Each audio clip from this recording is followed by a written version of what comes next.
Ladies and gentlemen, this is our last nonprofit interview of the night, and I'm so excited to be able to introduce Trisha Odum from the Haven House to discuss with us in the last hour to raise money for her and this amazing organization. So Trish, thank you so much for coming in. And thank you for having me. And save the best for last. Save the best for last. That's right. I had to change hats, so I got my veteran hat on here today. And you're sporting the lovely Haven House shirts. Yep. So you have made such an impact in our region in such a short amount of time. Let the viewers kind of know what Haven House is and kind of what you've been able to accomplish in just this, I think 5 years? 5 years. 5 yes. years. 5.5 years. So we're located on Pentecost Road in 1100 North Pentecost. And I take in disabled and homeless vets for 24-hour care. I have 10 there right now. And then we also go on outside clients. I take care of 70 outside clients. I go from Granite City to Anna to McLeansboro to Murfreesboro. And we just, everything that needs to be done for these people, we are doing that. We are taking them to their doctor's appointments, getting them the help they need, getting,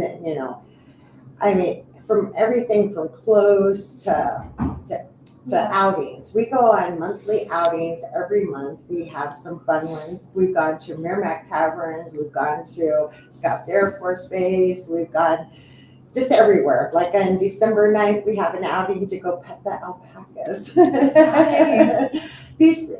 Everybody needs social skills, and it has a lot to do with the younger crowd that's coming into my home now for more time that needs mental help. And the mental health issue is the biggest thing for our military people that are coming back. And so we're trying to get, I've teamed up with some suicide prevention people. I've teamed up with, of course, the VA. I take them to all their doctor's appointments. We make sure that they have all their needs met by medicines and everything. It's just been a joy to take care of these veterans because so many days I see them out on the street and they just holding the sign and they have nothing to go on. I've taken in a veteran tonight, actually, that's homeless, to get him off the streets because he was having a mental break.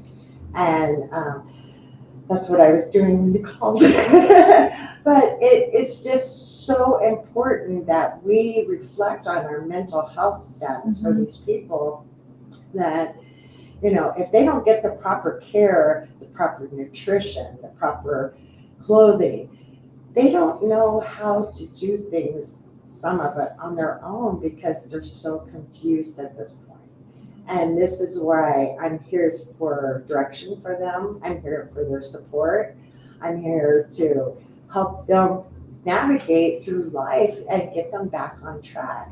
We also do, I've taken in people that I put in apartments. I'm building a house in Goreville with the FFA students and John A. Logan College. We're still working on that project.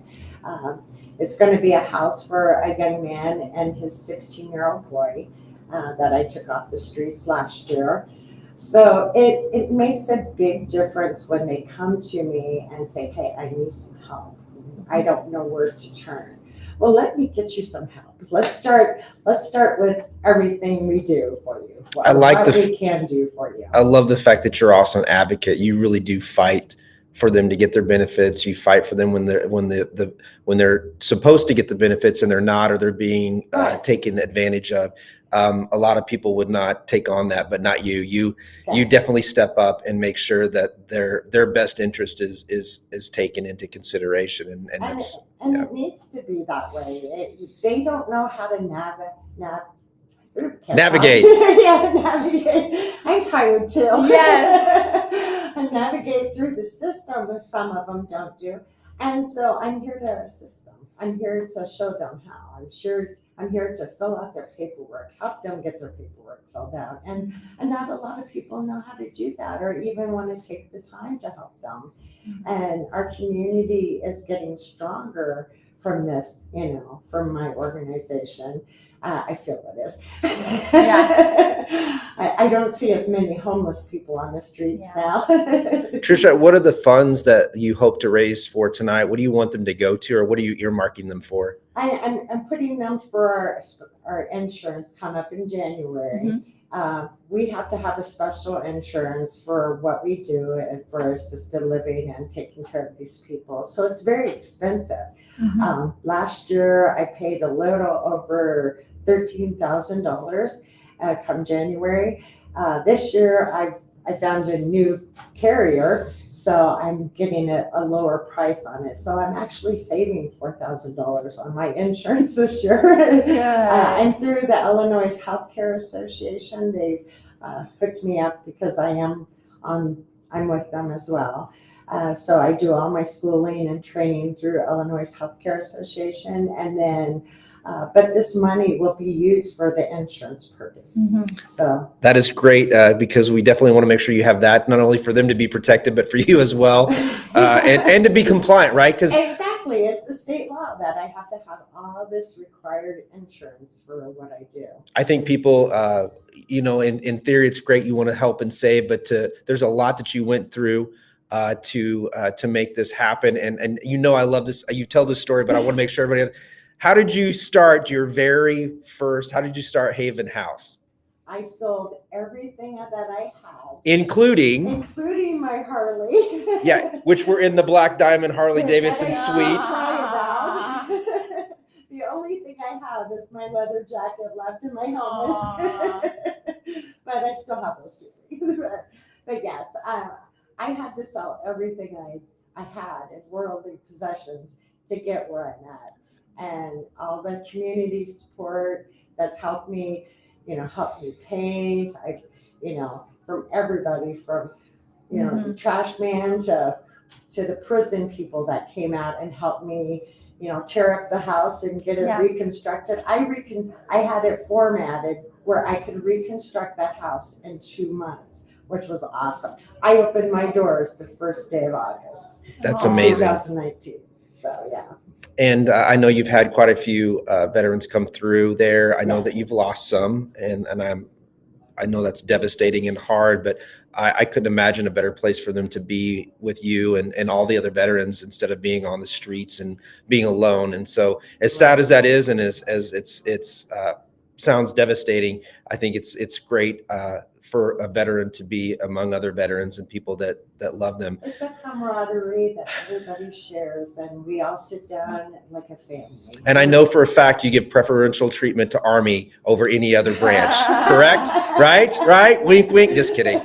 Inside joke. Nobody that she does. She's equal opportunity. I have to give a little bit of a razz there, but. Tom. Oh, Trisha. That's why he comes to my house. I know. So the impact that you're having in the community is really, really vital. What is your service area? So how do you get in touch with veterans that maybe are in crisis? How do they come to the Haven House? Do you get referrals and from anywhere? I do get referrals from the VA. I also get referrals by mouth. Also come knock at my door. They've posted me on Facebook, all kinds of ways.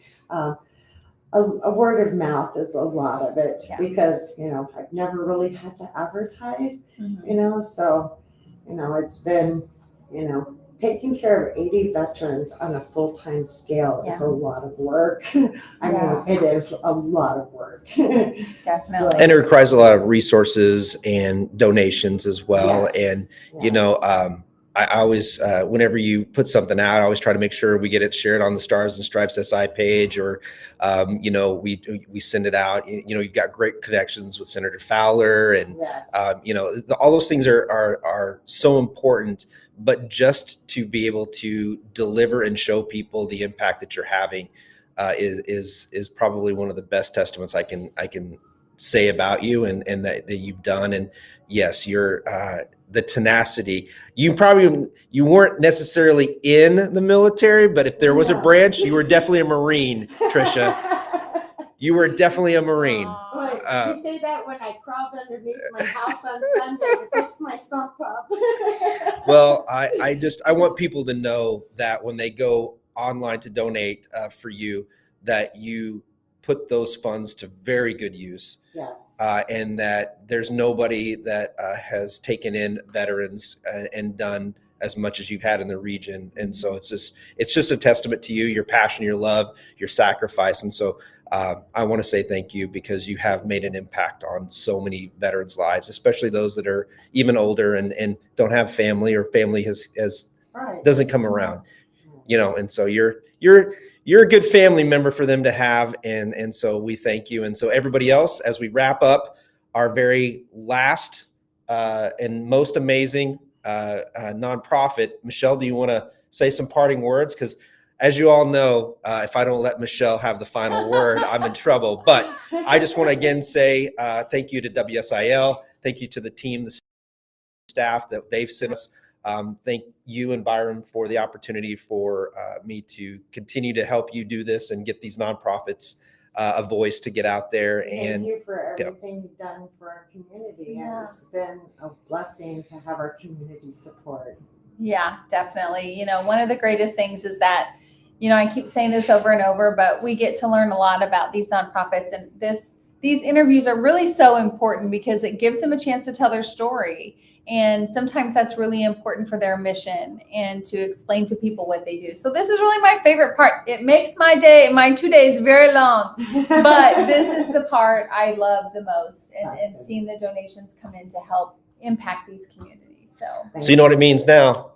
We've got a last push for the goal of Yes. 300,000. Yes. One Haven House. Yes. And we have a party to go to, Michelle. We do. We have the final reveal party that started at 8:30. So the music's been playing. We've been hearing it, and the party started without us. So Right. So I'm ready to go celebrate and see what this That's final right. number is going to be. that's right. So tune in tonight to WSIL. They will have the exclusive interview. Yes. And they will be streaming that as well, I believe. Yes. I want to make sure not, overpromise and underdeliver.